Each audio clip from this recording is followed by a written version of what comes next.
నమస్కారం. జై శ్రీమన్నారాయణ. భగవద్ రామాంజుల తిరుమేని. రామాంజుల వారి తిరునక్షత్రం రాబోతుంది.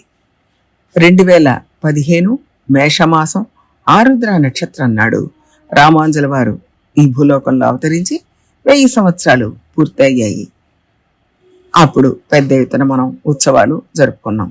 ఆ తర్వాత మరొక 9 సంవత్సరాలు గడిచిపోయాయి. వారి శ్రీపాదాల వలన మనకు ఎన్నో లాభాలు కలుగుతాయి. వారి శ్రీపాదాలు మన దోషాలన్నింటినీ పోగొడతాయి. మనలో కామ క్రోధాలను పోగొడుతుంది, భక్తిని పెంచుతుంది, శరణాగతి తత్వాన్ని చెప్తుంది, భగవంతుడికి కైంకర్యం చేయడం యొక్క గొప్పతనాన్ని మనకు తెలియజేస్తుంది. భగవద్ రామాంజులు 1015 మేషమాసం ఆరుద్ర నక్షత్రం నాడు శ్రీపెరుంబుదూరులో అవతరించారు. కంచిలో విద్యాభ్యాసం చేశారు. అక్కడి నుంచి శ్రీరంగం వెళ్ళి అక్కడ నివసించారు. ఆ తర్వాత కొన్ని కారణాల వల్ల అక్కడి నుంచి మేలుకోట అనబడే తిరునారాయణపురం వెళ్ళి అక్కడ కొంతకాలం ఉన్నారు. ఆ సేతు హిమాచలం అన్ని దివ్యదేశాలను కాలినడకన వెళ్ళి సందర్శించారు. వారి గొప్పతనమే మన అందరికీ ముక్తినిస్తుంది. శ్రీరంగంలో శ్రీరంగనాయకి సమక్షంలో రంగనాథుని శరణాగతి చేసి తనకు ముక్తిని ఇవ్వటమే కాక లోకంలో అందరికీ ముక్తిని ప్రసాదించమని రామాంజుల వారు కోరుకున్నారు.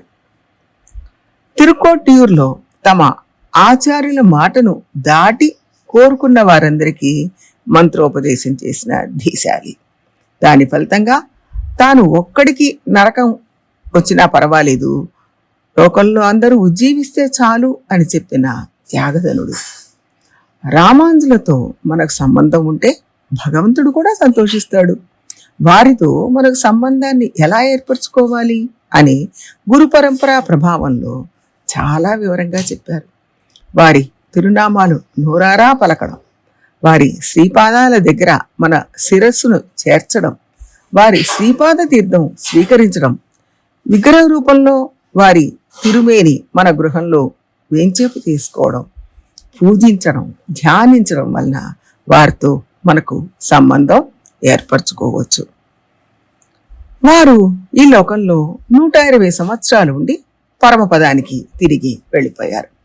మనం వారి దివ్య తిరుమేనిని సేవించుకోవడం కోసం ఈ లోకంలో వారు ఉజ్జీవించి ఉండగానే వారికి 3 దివ్యక్షేత్రాలలో విగ్రహ రూపంలో తిరుమేనిని ఏర్పాటు చేయడం జరిగింది. ఆ తర్వాత ఎన్నో చోట్ల వారి విగ్రహాలు ఏర్పాటు చేసుకున్నాం, కైంకర్యాలు చేసుకుంటున్నాం. శ్రీరంగంలో, శ్రీపెరుంబుదూరులో, మేలకోటలో వారు ఉండగానే విగ్రహ రూపంలో తిరుమేని ఏర్పాటు చేయడం జరిగింది. ఈ 3 చాలా అద్భుతమైనవి, అందమైనవి. 3ంటికి 3 పేర్లున్నాయి. తానుగొంద తిరుమేని, తమరుగొంద తిరుమేని, తానాన తిరుమేని. శ్రీరంగంలో తానాన తిరుమేని, శ్రీపెరుంబుదూరులో తానుగుంద తిరుమేని, మేలకోటలో తమరుగుంద తిరుమేని. మొదటి విగ్రహం మేలకోటలో ఏర్పాటు చేశారు. అక్కడ రామాంజుల వారు 12 సంవత్సరాలు నివసించారు. అప్పుడు వారు మంచి యవ్వనంలో ఉండేవారు. చాలా సురద్రూపులు, అందంగా ఉండేవారు.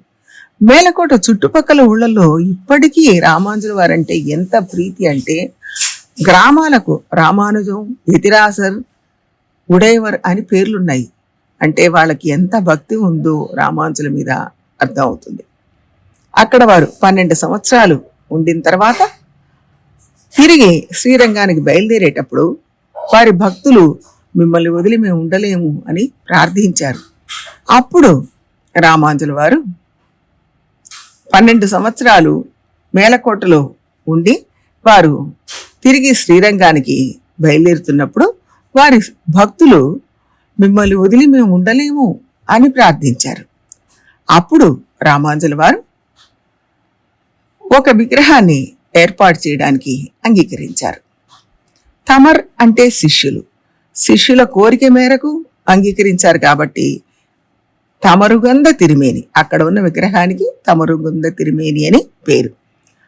ముమ్మూర్తుల రామాంజుల వారే అన్నట్టుగా ఆ విగ్రహం అమరింది. చాలా అద్భుతంగా అందంగా ఉంటుంది. ఇప్పటికీ అందరం సేవించుకుంటున్నాం. రామానుజుల ప్రధాన శిష్యులు మొదలియాండాన్, వారి కుమారులు కందాడయ్య అంటాన్.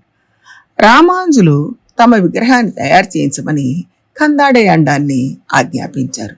వారు శ్రీపెరుంబుదూరులో ఉండేవారు. అక్కడ రామానుజుల వారి విగ్రహాన్ని ఏర్పాటు చేశారు. ఆ విగ్రహాన్ని గురు పుష్యమి నాడు ఆవిష్కరించారు. ఇప్పటికీ కూడా గురు పుష్యమి నాడు రామానుజుల విగ్రహ ఆవిష్కరణ జరిగిన పుణ్య దినమని ఎంతో గొప్పగా ఉత్సవాలు జరుపుకుంటూ ఉంటారు. వారు అవతరించింది మేష ఆరుద్ర. ఆ రోజు వారి అవతార ఉత్సవం జరుపుకుంటారు. విగ్రహాన్ని ఆవిష్కరించిన రోజున గురు పుష్యమి ఉత్సవంగా జరుపుకుంటారు. విగ్రహం తయారు చేసేటప్పుడు రామానుజుల వారు ఆ విగ్రహాన్ని స్వయంగా స్పృశించి తమ శక్తినంతా ఆ విగ్రహంలో నిక్షేపించారు. వారు శ్రీరంగంలో ఉన్నప్పుడు శ్రీపెరుంబుదూరులో ఈ విగ్రహ ప్రతిష్ట జరుగుతుంది. విగ్రహ తయారీ ప్రతిష్ట అంతా జరుగుతుంది. అప్పటికే వారు వయోధికులు. ప్రతిష్ట జరిగేటప్పుడు వారి శక్తి తగ్గి బలహీనమై నడవలేకుండా ఉన్నారు. పక్కన ఉన్న శిష్యులు, అయ్యో స్వామి ఇలా అయిపోయారేమిటి అని అడిగారు. దానికి వారు, మన శక్తినంతా ఆ విగ్రహంలో నిక్షేపించడం వల్ల ఈ తిరుమేనికి శక్తి తగ్గింది అని చెప్పారు. కాబట్టి వారి శక్తినంతా విగ్రహంలో నిక్షేపించారు అనే విషయం రూఢి అవుతోంది. వారి ఇష్టపడిన తిరుమేని కాబట్టి తాముగంద తిరుమేని అని శ్రీపెరుంబుదూరు ఉన్న విగ్రహాన్ని కొనియాడతారు. ఇవాళకి అదే విగ్రహాన్ని మనం సేవించుకుంటూ ఉన్నాం. మూడవది శ్రీరంగంలో ఏర్పాటు చేసింది. రామానుజుల వారు ఈ లోకంలో 120 సంవత్సరాలు జీవించారు. ఆ తర్వాత వారి ఆత్మ అంటే రామానుజులు ఆత్మ బయలుదేరి శ్రీవైకుంఠం వెళ్ళిపోయింది. వారి విమల చరమ తిరుమేని అంటే ఆత్మ వెళ్ళిపోయింది, దేహం ఉండిపోయింది. ఆ దేహం తిరుమేనిని ఇక్కడే భూస్థాపితం చేశారు. వారు సన్యాసులు కాబట్టి దహనం చేయడం ఉండదు, అందుకని భూస్థాపితం చేయడమే ఉంటుంది. ఎక్కడ చేయాలి అనే ప్రశ్న వచ్చినప్పుడు శ్రీరంగనాథులు స్వయంగా మన ప్రాకారంలోనే ఉండనియండి, మన దగ్గరే ఉండాలి వారు అని ఆజ్ఞాపించారు. శ్రీరంగం దేవాలయంలో వసంత మంటపంలో రామానుజుల వారి విమల చరమ తిరుమేని నిక్షిప్తం చేశారు. అక్కడ భూమి లోపల వారి తిరుమేని ఉంటుంది, భూమి పైన వారి విగ్రహం ఉంటుంది.